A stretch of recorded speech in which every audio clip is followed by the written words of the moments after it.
Hello, everybody, and welcome back to Off the Record, a podcast with Ashton. I just want to say first, thank you guys for all the love in my absence, because I still have been seeing that a lot of you guys are still listening, are still watching the episodes. So I'm very appreciative of that because I have been off away dealing with a lot of personal shit and personal things that I'm going to really kind of dive a little bit into today, which is why things are a little different. I'm very relaxed today. I'm comfortable. I got my Nike sweatshirt on. I don't have my computer. That was my mistake. I did forget it. I don't have my computer here, but I just wanted to kind of strip down a little bit, be more at a comfortable, and comfortable with myself, so I'm able to really open up and share today. Just about a little bit of the stuff, like I said, that I kind of have been dealing with and kind of working through this past 2 months. I think it's been 2 months from the last episode. But before I really dive into anything else, I want to say first and foremost, please make sure you like, comment, and subscribe on this video. Please share it with your homies, share it with your homeboys, your homegirls, your uncles, your cousins, your aunties, your nephews, your nieces. Ashton is for everybody, okay? Spread me out. But go ahead and do that. And again, follow us on our multiple media platforms, social media like Instagram, Twitter, TikTok, all that shit, all that stuff.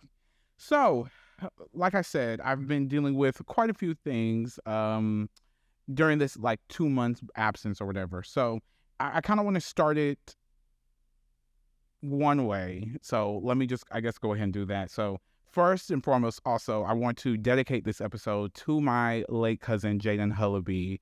I'll get into more of that a little bit at the end of the episode, just because of the story, I guess, I'm going to set up for you guys, and really where me and my cousin really connected, and he really played an interesting part in my journey so far. So I'll get into that later. But again, this episode is dedicated to my late cousin, Jaden Hullaby. I love you so much.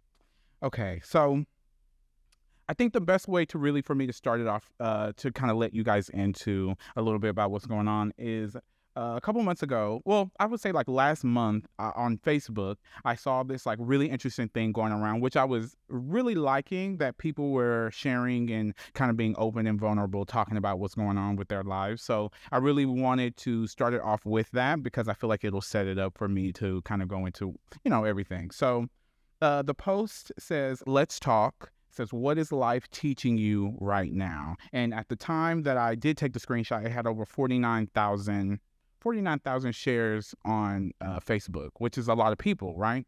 Okay, so back to me. What is life teaching me right now? Life is teaching me that none of this shit is predictable, and you can't control any of this shit. You cannot control anything. Everything is out of your hands, and you can just play the cards that you were dealt. This past 2 months, while I haven't been in a depression or anything like that, I've definitely been in self-reflection mode, really trying to think about my future and what I'm leaving behind, or what I'm trying to set up for my future to, so I can do other things that I want to do, that I'm called to do, and for me, unfortunately, I'm a Gemini. Hello, Gemini gang. And my birthday was May 31st, just FYI, so y'all can send me some birthday love too in the comments. Thank you. But since I was new, I was kind of entering to a newer age. I'm 28 this year.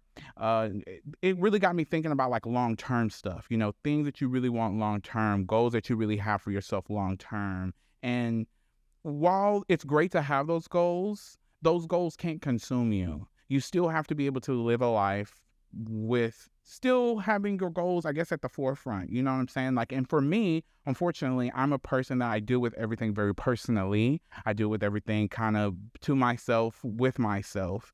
And that's also not a good thing either, because it does really put you in this rut. And I feel like for a little bit of time, I've been in that rut of just trying to figure out, okay, am I doing everything right? Am I accomplishing the things that I want to accomplish? Am I focusing on the things I need to focus on? When you really think about life is such a juggling act.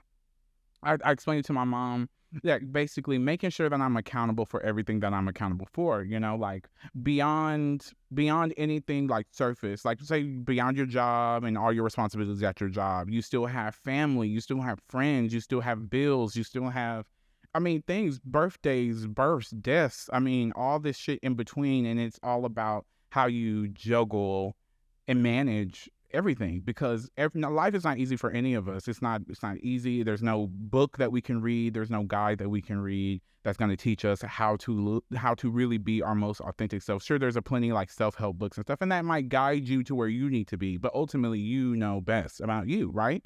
And I think I was stuck in that. I was stuck in that of just doubting myself, not being sure of myself, because so many things have been shaky. Like really, I would say like one particular situation that I hit a financial roadblock. You know what I'm saying? Like I was a person that never had to worry about money, which is a privilege in so many ways, a privilege and a blessing in so many ways.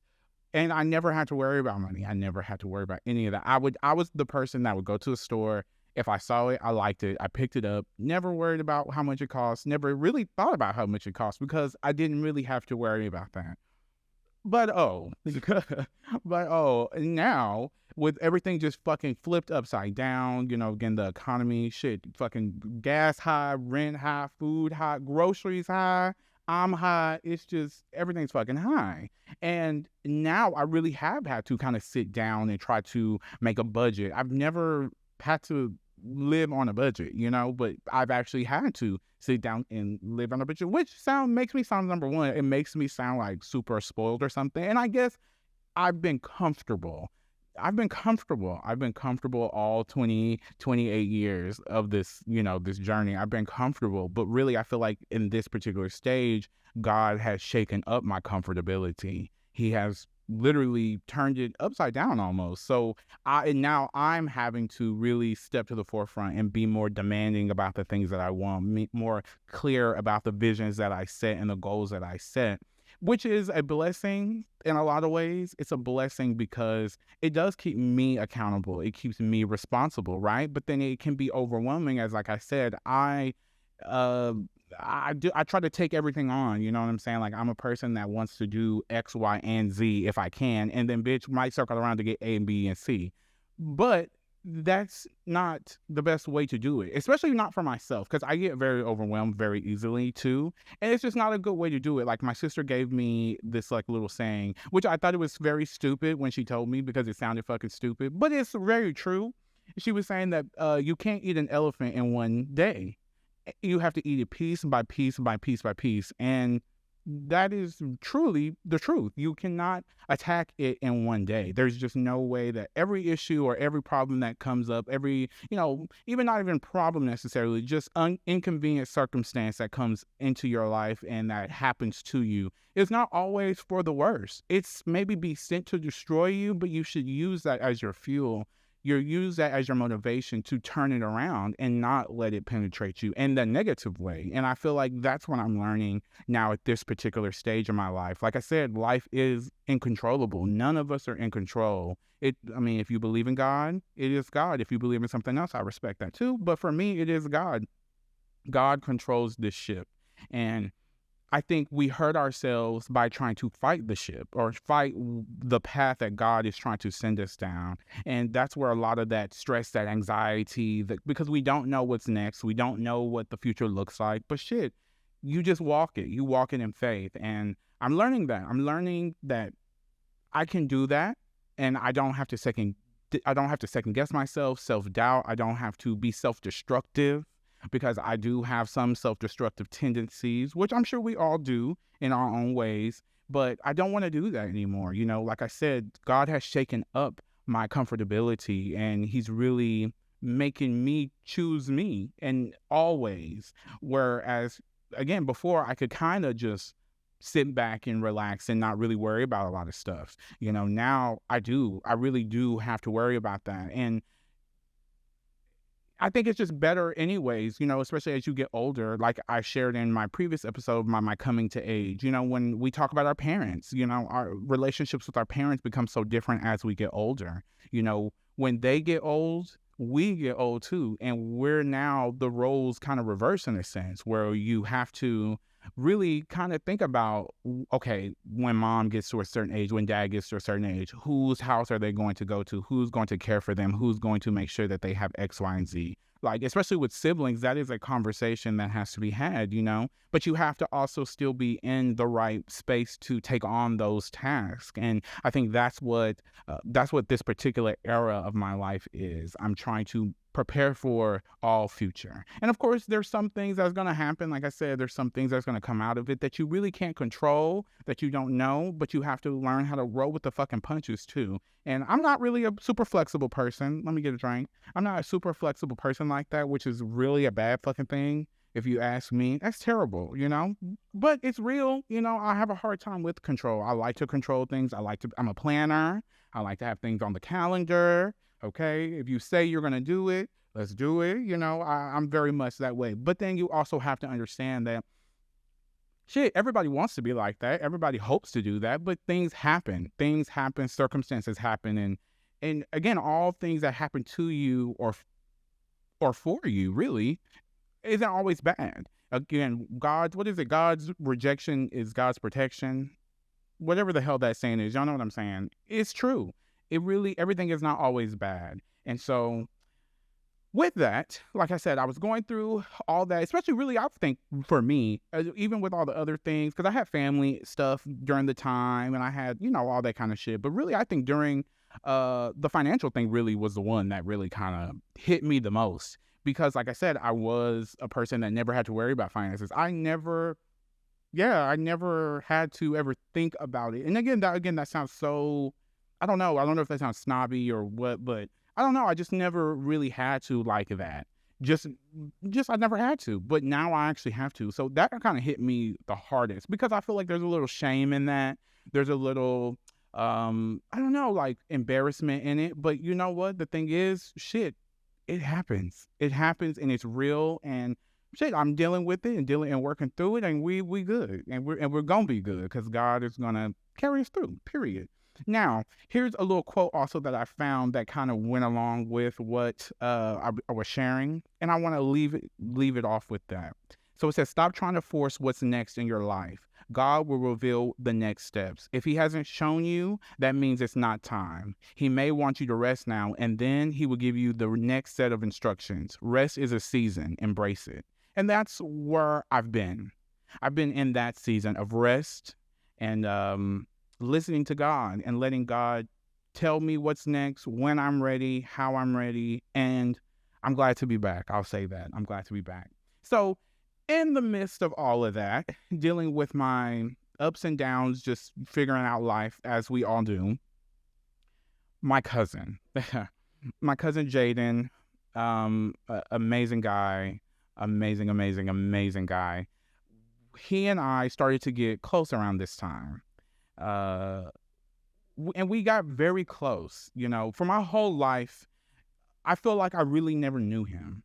My whole entire life, I feel like I never really knew him because when they were young, even though I was there when he was born, I was in the hospital for his birth, got to see him when he was a little bitty baby. And then of course, time after that. But for the most part of our life, or my life, I lived in Paris. They lived here. We very rarely got to see each other when we were younger, So then when we actually ended up moving from Paris to here, they were super into football. Him and his brother Landon, shout out to Landon, I love you too.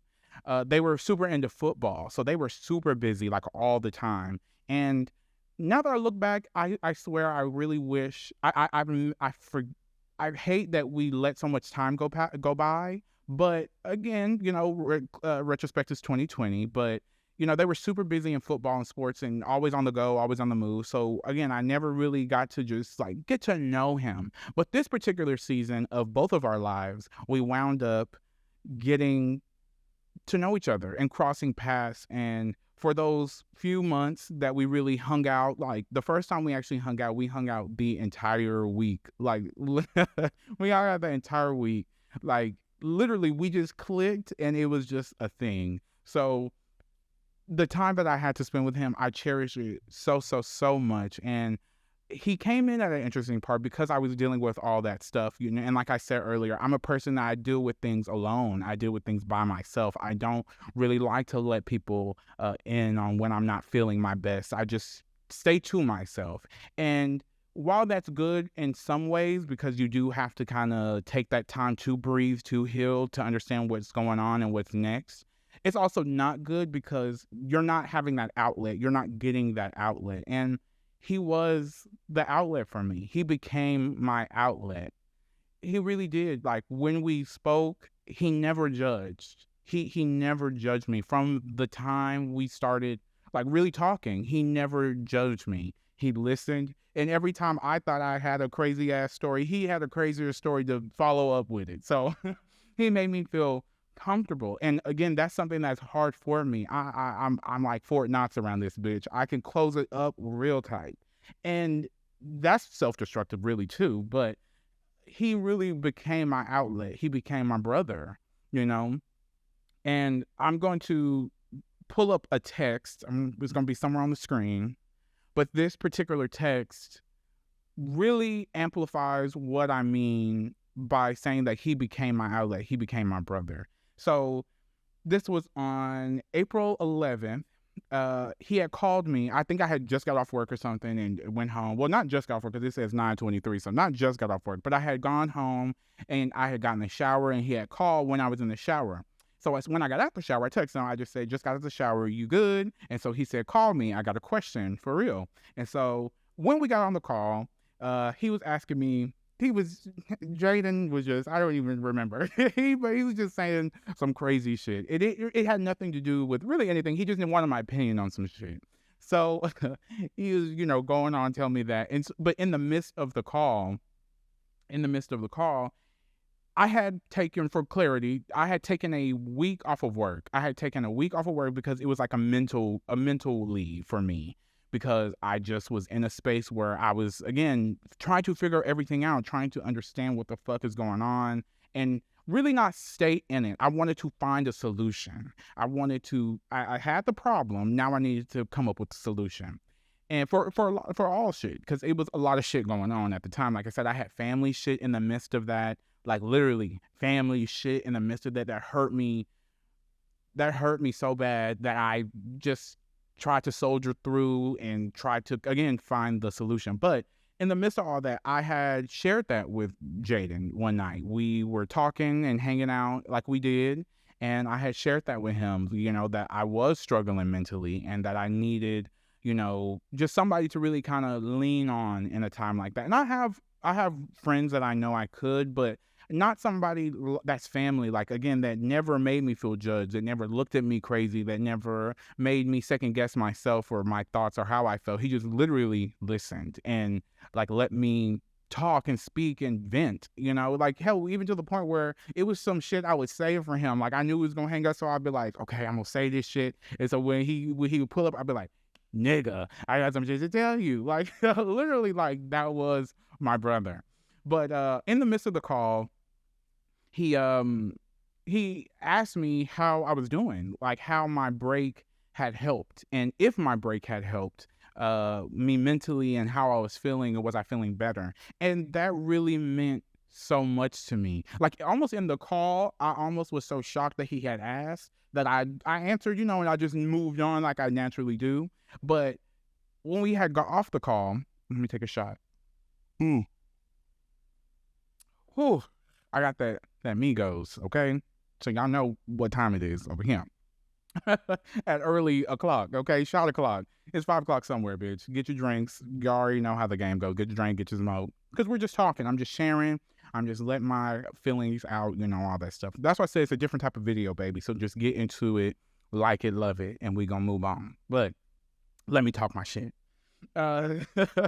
So he had asked about how I was doing mentally, and I'm telling you, that meant so much to me, because not just that he's my cousin, but it showed that he actually cared about how I was. And I'm usually the friend that I always check on everybody. Like, I'm the one that's still in contact with motherfuckers. Like, people will come to me like, I know you talk to so and so, or I know you still reach out to, because I'm that person. I call myself a connector. I say I'm a connector. Like, if you need something, I probably know somebody that knows somebody, and I can connect you to. And I'm checking in on everybody. I want to make sure everybody's good, because that's just how I am. But with that, as I shared, I think I actually shared this before on this podcast, but with that, I don't always get it in return. I don't always get it in return.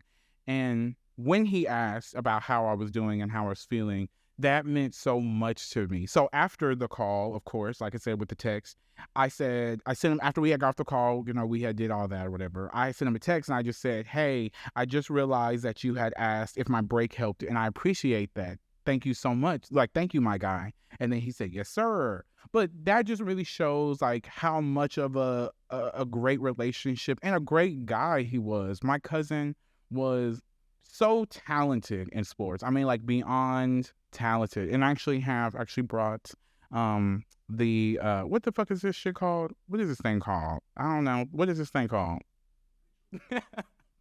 I'm drunk. I actually brought the obituary from the funeral, because actually, when I just started reading this shit, I didn't even know some of the stuff he had done. Like, I didn't know that he had earned the City of Mansfield 2014 Male Athlete of the Year award. I had never known that. I never knew that, literally. And he said, due to his track and field accomplishments, where he brought recognition to the city with gold, silver, and bronze medals. He was also a key contributor to the 2018 Bishop Dunn State Championship football team. I didn't know that. Like, I knew he was obviously great. I knew that he was obviously talented, but I really did not know that. So that was incredible. And then, of course, the funeral. We did have the funeral, and it was beautiful. I saw a lot of family that I hadn't seen in a long time. I was one of the honorary pallbearers, and that was such an honor for me, because I knew that he would do it for me. So I definitely wanted to be there for him in that moment. And it's just a full life moment for real. Like I said, I was there when he was born, and then I was there when he was put to rest. Like, that's a thing I feel like I will never be able to explain unless you've actually experienced it yourself, of seeing somebody literally life be born, like born life, and then being there to bury them. And I think it still shocks me a little bit. Like, I think I'm a little bit still in shock because he was so young. And that's another part of death too, that when they're older, you kind of rationalize it a little bit better, right? Like, oh, well, they were able to live their life. They were able to, accomplish this, accomplish that. And while he did accomplish a lot, like I just read he did accomplish a lot. He was only 21. He had just turned 21 in February. And to think that we actually spent that time together, I just cherish that so much. And if anything, like, he was so excited for me with this podcast and about my podcast. And I know he also was interested in starting a podcast. So I would kind of give him some pointers, give him some ideas, and he was going to do it. And he was actually going to come here. We were going to shoot an episode together. And I just hate, now that I look back, that we never got to do those things. We never got to get him on the podcast. We never got to really actualize a lot of those conversations that we had. But I knew that he would be so proud of. He is so proud of me. He is so proud that I'm doing this, and I just wanted to really use this episode to honor him, because he is my family, and more than that, he is my brother. And while he is gone, he is with me. He is with me always. He is with me here in spirit and love, and I honor him, and I'm gonna miss that bond. I'm gonna miss that bond so much, for real. Like, if anything, I'm gonna miss that. Like, sure, he was great at football. He played for UT Austin, then he went to University of New Mexico and played there. So he was great at what he did, but beyond all of that, he was a great person. And I'm gonna miss that bond. I'm gonna miss that brotherhood. I'm gonna miss that love, for sure. But the only way for me to really move past it is to move through it. And that's what I'm doing. I've been talking about it a lot, which I think helps me in a lot of ways, being able to vocalize, being able to put my feelings into, get my thoughts out, get them out. And which is, again, like I said, like what I wanted to do with this episode, just get my thoughts out, get my feelings out, my emotions out, so people can kind of know where I'm at. and I accept all prayers.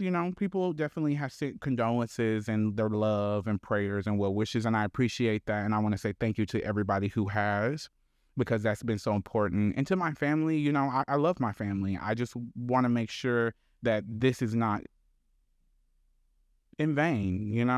This is not in vain, because there were so many things that Jaden wanted us to do and we said we would do it together, me and him. It was going to be me and him. We were going to do it together. And so since I know those things, I feel like now it's my responsibility to be that older cousin and step up and facilitate them, because that's what he would have wanted.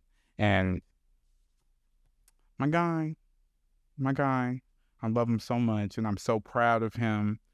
I'm so proud of him and everything that he accomplished. And I love him. And yeah, so that's just what I've been up to. I've been dealing with all that, mixing it up, moving it around, rearranging my life. But like I said in the beginning, what is life teaching me? Life is teaching me that it's unpredictable and none of this shit can be planned, and you just have to learn how to roll with the punches and love it, love it, hate it, like it, whatever. We're in this bitch, and we just got to make the most of it and make the best of it. And that's just what I tend to do, because that's what Jaden would want me to do. He will want me to continue this podcast, to keep going strong, and to move on but move on with love and move on with life, because that's what he did. He was so optimistic. He really was awesome. Like, he was awesome, which is a testament, like, at his funeral. We had the UT coaches there. We had the University of New Mexico coaches there. People, and then tons of people, like tons of his friends and people that he played with and all those things came to support him. And that is just a small testament of the people and the lives that he touched, because I know there was probably people that couldn't have been there that wanted to be there. So thank you to everybody who loved my cousin, who protected my cousin, who was there. His brother Landon, I love you. And yeah, like, that's just what I've been dealing with, and I just, again, thank you to everybody for your prayers. It's one of those things that's like, it's hard to navigate, but it's a part of life, and everybody at some point is going to feel that pain. And I pray, if you are going through this, or if you have gone through it recently, I just send you, or if you're still dealing with the loss, because grief is not a cut and dry thing. But I pray all well wishes, my sincerity, my condolences. And yeah, so I'm going to take this shot on behalf of Jaden, because first of all, we didn't get to turn up for my birthday, but we turned up. But taking this in memory of my cousin, I love my cousin, and I love you guys. And we will be back to regularly scheduled programming. This is, again, a different type of video. I wanted to really dedicate this one to my cousin, really get that off my chest. But we will be back for your regularly scheduled programming, with the mess, with the drama, with the goof, with all that, the unpredictability, the loud mouth, the mouth of the South. We will be back in motion. Please believe it. But thank you guys for allowing me this time to really deal with myself and deal with my family and deal with the things that I need to, because there has been no pressure. It's been nothing but love and people just genuinely wanting to, know what the fuck is going on with me. So that's what's been going on, bitch. Okay. That's what's been going on. But to everybody with your drinks, put your drinks up, put your drinks up, put your drinks up, put your drinks up. Thank you guys. I love you guys. And we're going to take this shot for Jane. All right. Love you guys. Peace. Okay. Peace, y'all.